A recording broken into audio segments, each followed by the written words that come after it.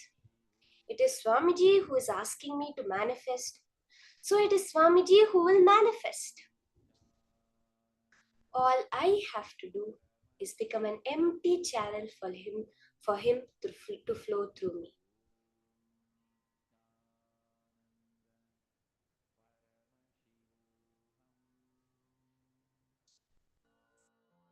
Om Nithyananda Paramashivoham. Om Nithyananda Paramashivoham. Om Nithyananda Paramashivoham. Om Nithyananda Paramashivoham. Om Nithyananda Paramashivoham. Om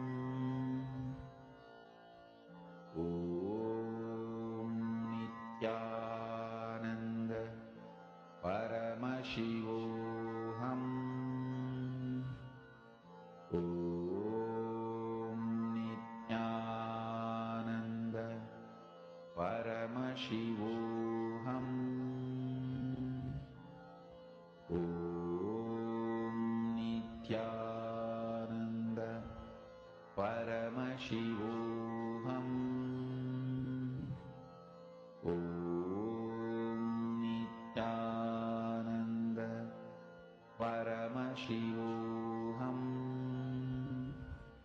Om Nithyananda Paramashivoham. Om Nithyananda Paramashivoham. Om Nithyananda Paramashivoham. Om Nithyananda Paramashivoham. Om Nithyananda Paramashivoham. Om